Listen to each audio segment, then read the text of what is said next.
Imagine the unthinkable. Moscow's streets, once ruled by silence and fear, now thunder with the voices of millions. The Kremlin's iron grip, long believed unbreakable, trembles before a tidal wave of defiance. And then, in one shocking moment, a collapse shook not just Russia, but the entire world.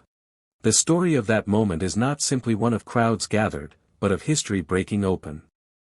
For years, Vladimir Putin projected himself as the untouchable figure at the center of Russian life, strong, unyielding, a leader who would never be moved by dissent. His grip was meant to appear absolute, enforced by secret police, armored vehicles, and the constant fear that to speak against him was to risk everything. Yet one day, that grip loosened, not through tanks or missiles, but through millions of voices echoing against the Kremlin's walls. The protests in Moscow did not rise overnight. They were born from 1,000 quiet humiliations and betrayals. Russians had endured shrinking wages, sanctions squeezing their economy, censorship that cut them off from the world, and endless wars in Ukraine and elsewhere that drained their future. They watched their children drafted into battles they did not believe in, their pensions eaten away by corruption, their freedom stolen piece by piece until the silence itself became unbearable. Every man and woman on those streets carried not just a placard but years of pent-up defiance. The sheer scale of the protests stunned even the bravest organizers.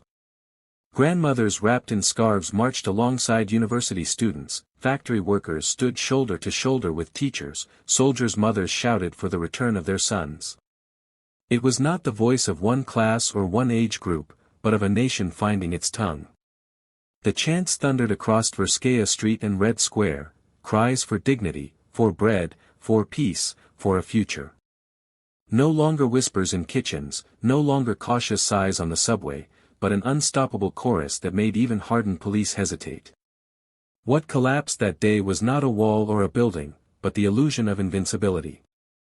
For decades, Putin had ruled by cultivating fear, convincing his people that resistance was futile, that the Kremlin's power was absolute. But when millions rise, fear loses its teeth. The collapse that shook everyone was the collapse of silence, the collapse of obedience, the collapse of that dangerous myth that one man could embody Russia forever. Even those who did not join the protests felt it in their bones. The system was no longer unbreakable. The regime tried to respond in the only language it knew, force. Armored trucks rumbled into the streets, riot police raised their batons, and arrests began in the thousands. But the image of power faltered. For every man dragged away, 10 more voices rose. For every attempt to crush the march, the crowd surged larger. The courage of unarmed citizens confronting armored riot units made the Kremlin look weak, not strong. The cameras of the world captured this, not a state-crushing rebellion, but a state chasing shadows, trying to stamp out a fire that had already spread to every corner of the city. And then came the turning point, the collapse that shook not only Moscow but the world. It was not a single dramatic explosion or coup, but something subtler, deeper, more profound. It was the collapse of legitimacy. Leaders rule by consent, whether that consent is freely given or stolen through fear. Once people withdraw it openly, once millions shout that the emperor has no clothes, the foundations tremble. For the first time, Putin's aura of inevitability cracked. That crack became visible not only to citizens, but to oligarchs, generals, and politicians who had long propped up the system out of self-interest. They began to wonder, if the people no longer believe, how long can we? That question spread like wildfire. In corridors of power, in barracks, in boardrooms, loyalty wavered. The protests did not topple the government in one day, but they began the unraveling. Every regime that collapses first loses its mask of invincibility, and in Moscow that day, the mask fell. What shook everyone most was the realization that change was no longer impossible. The story of that protest is not only Russian. It is a warning and a promise to all who live under systems built on fear. Power that rests on silencing millions can endure for years, even decades, but it cannot endure forever. When the silence breaks, it breaks like a flood. The collapse of fear in Moscow is a reminder that ordinary people, when united, carry more strength than tanks, more endurance than propaganda, more truth than any lie. Let us not forget the cost. Many were beaten, many imprisoned, some disappeared into the machinery of repression. Yet their courage lives on in every photograph, every chant, every moment of defiance. They showed that courage is contagious, that hope is stronger than despair. The collapse that shook everyone was not just Putin's image, but the idea that oppression is destiny. For the first time in a generation, Russians glimpsed the horizon of freedom.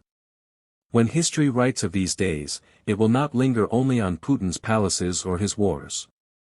It will remember the millions who filled Moscow's streets, who defied their fear, and who reminded the world that even the mightiest rulers stand on fragile ground when their people rise. The Kremlin may still stand, the machinery of repression may still grind, but something irreversible has begun. A regime that once appeared eternal has shown its cracks. Millions protested in Moscow. Then came the collapse, not of stone or steel, but of silence, of fear, of myth. And that collapse, invisible yet undeniable, shook everyone, from the streets of Russia to the capitals of the world. It proved that no ruler, however powerful, is beyond the reach of his people. And it proved that when millions find their voice, the earth itself trembles. This was not just a protest, it was history cracking open. Millions stood against fear, and in their roar, the myth of invincibility collapsed. What happens next could change the fate of Russia, and perhaps the balance of the world. The question is, when power falls, who will rise from the rubble?